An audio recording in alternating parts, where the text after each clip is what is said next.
Chào mừng các bạn đã đến với TVT Movie. Hôm nay chúng ta sẽ cùng tìm hiểu tác phẩm Bích Huyết Kiếm nhé. Giới thiệu tác phẩm.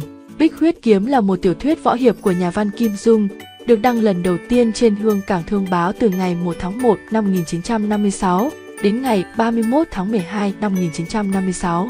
Một số nhân vật trong Bích Huyết Kiếm cũng xuất hiện trong Lộc Đỉnh Ký.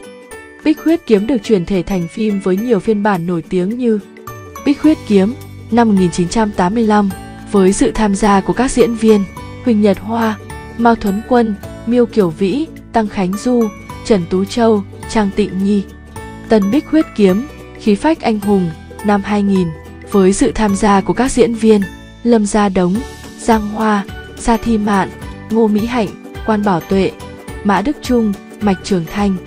Tân Bích Huyết Kiếm năm 2007 với sự tham gia của các diễn viên Đỗ Chí Khổng, Huỳnh Thánh Y, Tiêu Ân Tuấn, Tôn Phi Phi.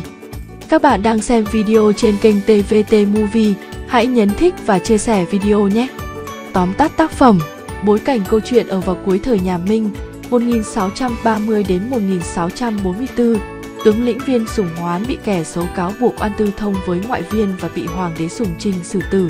Con trai Viên Sủng Hoán là Viên Thừa Chí được bảo vệ tính mạng thoát khỏi sự truy lùng gắt gao của An Kiếm Thanh, và Tào Công Công khi còn nhỏ được đưa đến núi Hoa Sơn và được Mục Nhân Thanh truyền thụ võ nghệ. Trên núi Hoa Sơn, Viên Thừa Chí tình cờ phát hiện ra Kim Xà Kiếm và Kim Xà Bí Kíp, di vật của Kim Xà Lang Quân Hạ Tuyết Nghi sau khi mất để lại, và học được kiếm thuật thật sự của Hạ Tuyết Nghi. Sau đó Viên Thừa Chí gặp được Hạ Thanh Thanh, con gái ruột của Hạ Tuyết Nghi và Ôn Nghi. Hạ Thanh Thanh đã đi theo Viên Thừa Chí, sau đó bị đuổi khỏi nhà họ Ôn. Hai người yêu nhau. Để trả thù cho cha mình, Viên Thừa Chí gia nhập lực lượng khởi nghĩa do Sấm Vương Lý Tự Thành lãnh đạo nhằm lật đổ triều đình nhà Minh. Viên Thừa Chí giúp nghĩa quân lấy lại số vàng đã bị gia đình họ Ôn lấy, cùng với Thanh Thanh khám phá ra kho báu ở Nam Kinh mà Kim Xà Lang Quân lúc còn sống chưa kiếm ra được và dùng để cung cấp tài chính cho nghĩa quân. Nhiều nghĩa sĩ giang hồ đã kết bạn và nguyện trung thành với Viên Thừa Chí khi biết chàng là con trai ruột của Viên Sủng Hoán. Họ suy tôn Viên Thừa Chí thành minh chủ của Bảy Tỉnh, tổ chức thành nghĩa quân nhằm bảo vệ đất nước trước sự xâm lược của quân Mãn Châu phía Bắc. Để giúp Sấm Vương, Viên Thừa Chí cùng bằng hữu giang hồ tiến hành phá hủy đại pháo do người Tây Dương cung cấp cho triều đình đàn áp nhân dân. Sau đó chàng lẻn sang kinh đô Mãn Châu nhằm mưu sát Hoàng Thái Cực nhưng không thành công. Mặc dù căm thù Hoàng đế Sùng Trinh sát hại cha mình, nhưng Viên Thừa Chí vẫn cứu thoát Sùng Trinh khỏi mưu đồ phế lập của Huệ Vương. Trong thời gian đó, chàng quen biết Hà Thiết Thủ, giáo chủ Ngũ Độc Giáo, và là người cùng phe với Huệ Vương, giúp cô cải tà quy chính và thu nhận làm đệ tử. A Cửu, tức Trường Bình công chúa, con gái vua Sùng Trinh yêu Viên Thừa Chí, và chàng cũng phân vân không dứt khoát giữa A Cửu và Thanh Thanh. Lý Tự Thành sau khi đánh chiếm Bắc Kinh, bức tử vua Sùng Trinh đã không thực hiện lời hứa về việc đưa dân nghèo thoát khỏi cảnh nghèo khổ lầm than, ngược lại còn dung túng cho quân sĩ cướp bóc hãm hiếp lê dân. Còn bản thân Lý Tự Thành thì đắm chìm vào rượu ngon gái đẹp, nghe lời sàm nịnh giết chết Lý Nham là người trung thành với mình. Viên Thừa Chí quá thất vọng nên quyết định ra đi. Quân Mãn Châu với sự trợ giúp của Ngô Tam Quế vượt qua Sơn Hải Quan tiến vào Trung Nguyên, đánh bại Lý Tự Thành và lập ra nhà Thanh. Viên Thừa Chí biết rằng Trung Quốc đã hoàn toàn rơi vào tay người Mãn. Chàng nhận ra rằng mình không thể đảo ngược được tình hình, nên quyết định cùng Thanh Thanh và bằng hữu giang hồ chu du hải ngoại, định cư tại hải đảo mà ngày nay là Brunei. Nhân vật chính trong tác phẩm. Viên Sủng Hoán, tướng lĩnh đời Minh và là cha của nhân vật chính Viên Thừa Chí. Ông là một danh tướng chống Mãn thời Minh. Tuy xuất thân là một văn thần, đỗ tiến sĩ, nhưng ông được biết đến nhiều hơn với tư cách là một chỉ huy quân sự, từng nhiều lần đánh bại quân Hậu Kim đầu thế kỷ 16. Ông là anh hùng dân tộc Trung Quốc với chiến công chặn đứng nhà Thanh. Ông cùng với Tần Lương Ngọc là hai danh tướng nổi tiếng thời Minh Mạt. Ông nhận trách nhiệm bảo vệ biên giới phía Bắc trước sự xâm lược của Mãn Thanh. Viên Sủng Hoán bị vu cáo oan tư thông với ngoại bang và bị Hoàng đế Sùng Trinh xử tử. Sau khi Viên Sủng Hoán chết, quân Thanh lập tức hoạt động mạnh, chiếm lại thế chủ động trên chiến trường. Lúc này, Sùng Trinh mới biết sai lầm của mình, nhưng nhất định không chịu thừa nhận. Viên Sủng Hoán về sau được Hoàng đế nhà Thanh là Càn Long Minh Oan. Ông được người dân Trung Quốc vô cùng sùng bái, đúc tượng ở nhiều nơi. Mộ Viên Sủng Hoán ngày nay cũng trở thành di tích lịch sử của Trung Quốc. Viên Thừa Chí, nhân vật chính của tác phẩm, con trai Viên Sủng Hoán, đệ tử thứ ba của Mục Nhân Thanh phái Hoa Sơn, tính khí hòa nhã. Viên Thừa Chí cũng học được võ công thật sự của Kim Xà Lang Quân Hạ Tuyết Nghi thông qua bộ Kim Xà bí kíp, trở thành minh chủ 7 tỉnh đứng đầu Kim Xà doanh trong lực lượng khởi nghĩa của Lý Tự Thành. Sau khi nhà Minh sụp đổ, cùng mọi người rời bỏ quê hương, chàng cùng yêu thương hai người con gái Thanh Thanh và A Cửu, nhưng cuối cùng đã lựa chọn nguyện chăm sóc và bảo vệ mối tình đầu của mình mãi mãi. Hạ Thanh Thanh, còn có tên là Ôn Thanh Thanh, con gái thủy mị, dễ thương, hay ghen, có trí nhớ hơn người, lại thêm tính khôn ngoan của Hạ Tuyết Nghi và Ôn Nghi.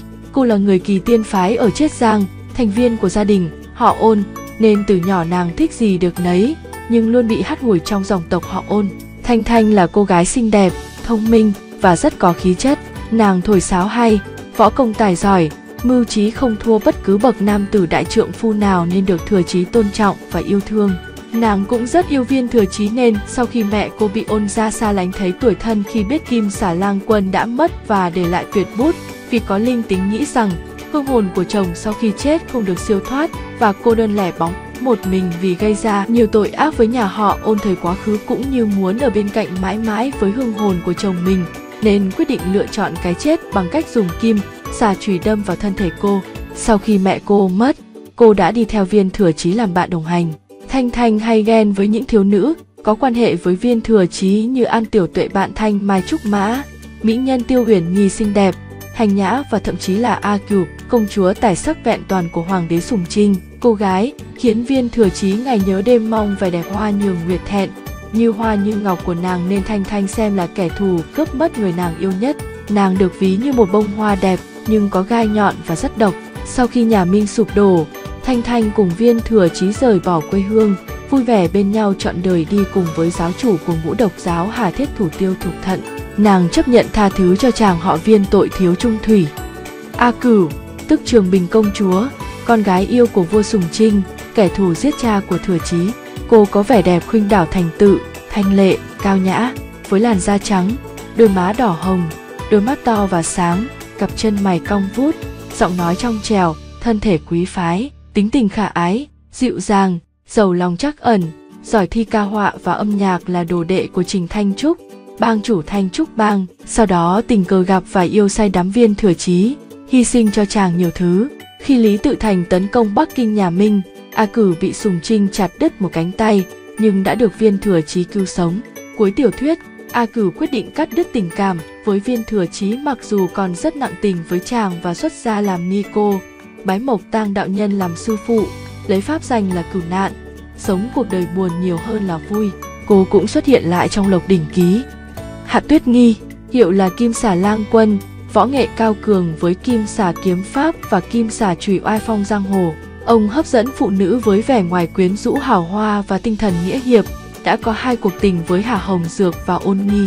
Hạ Tuyết Nghi được miêu tả là đã chết khi bộ tiểu thuyết bắt đầu, và được nhắc đến về cuộc đời của ông trước khi chết bởi những người còn sống, trong đó có Viên Thừa Chí là truyền nhân của ông. Hạ Tuyết Nghi là một trong những nhân vật quan trọng trong tác phẩm Bích Huyết Kiếm của nhà văn Kim Dung. Cả gia đình ông bị Ôn lão lục của phái Ôn gia giết hại. Hạ Tuyết Nghi may mắn sống sót trốn thoát và tìm đến Ngũ Độc giáo luyện tập võ nghệ trong kim xà bí kíp, cùng với kim xà kiếm là bảo vật trấn bang của Ngũ Độc giáo.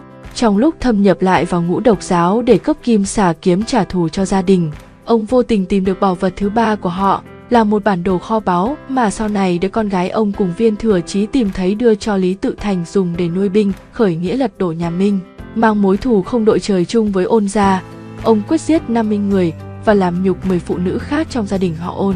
Tuy nhiên, sau khi bắt cóc được Ôn Nghi, con gái Ôn lão tam, ông bị vẻ đẹp bên trong của nàng cảm hóa. Ôn Nghi vì thấy chàng là một nam hảo hán hiệp nghĩa và vốn căm ghét cái xấu xa của gia đình mình, nên nàng đã yêu thầm chàng. Tuy Hạ Tuyết Nghi võ nghệ siêu thâm, nhiều lần bất phân thắng bại với Ôn gia Ngũ lão, ông đã bị Ôn gia Ngũ lão đầu độc bằng túy tiên mật trong bát canh hạt sen do Ôn Nghi đưa, mà không biết có độc bên trong chén canh, mang trong mình kịch độc. Nhưng vì bảo vệ Ôn Nghi, chàng đã chiến đấu dũng cảm hết mình, nhưng do chất độc phát tán mạnh trong cơ thể nên dẫn đến suy kiệt. Sau đó bị Ôn gia bắt sống, cắt hết gân tay, gân chân và trở thành phế nhân, làm mất đi khả năng thi triển võ công thâm hậu của mình. Cuối cùng, trong quá trình giao lại cho họ Ôn bản đồ kho báu giả, Chàng đã thông minh tìm cách thoát thân thành công và sau đó tìm ra kim xà bí kíp bản cải tiến để đấu lại thế trận nhà họ Ôn tiêu biểu là ngũ hành trận pháp. Nhưng không may giấc mộng về cuộc so tài trở lại với nhà họ Ôn đã không diễn ra do ông quyết định tự hạ độc chính bản thân mình. Về sau, Viên Thừa Chí đã vô tình học được bí kíp này và phá giải thành công ngũ hành trận. Hạ Thanh Thanh chính là con gái của ông và Ôn Nhi do nhà họ Ôn không hề hay biết hai người đã âm thầm động phòng hoa trúc với nhau, rồi mới có nàng. Ông đã đột ngột mất trong hang núi của phái Hoa Sơn và được Viên Thừa Chí tự tay chôn cất. Hà Thiết Thủ, giáo chủ Ngũ Độc Giáo. Cô có một cái móc sắt ở tay phải, giống như tên gọi Thiết Thủ là bàn tay sắt. Cô vô tình gặp Viên Thừa Chí tại Ngũ Độc Giáo bảng doanh và ra sức gây khó dễ cho chàng. Khi gặp Hạ Thanh Thanh đóng giả nam trang rất tuấn tú, Hà Thiết Thủ đã không nhận ra và yêu cô nên quyết định phản bội Ngũ Độc Giáo và rút khỏi kế hoạch ám sát Sùng Trinh. Cô thất vọng khi biết người mình thầm thương trộm nhớ lại là con gái giống mình. Viên Thừa Chí đã thành công trong việc giúp cô cải tà quy chính và thu nhận cô làm đệ tử, đổi tên là Hà Dịch Thủ. Cô cũng xuất hiện lại trong Lộc Đỉnh Ký.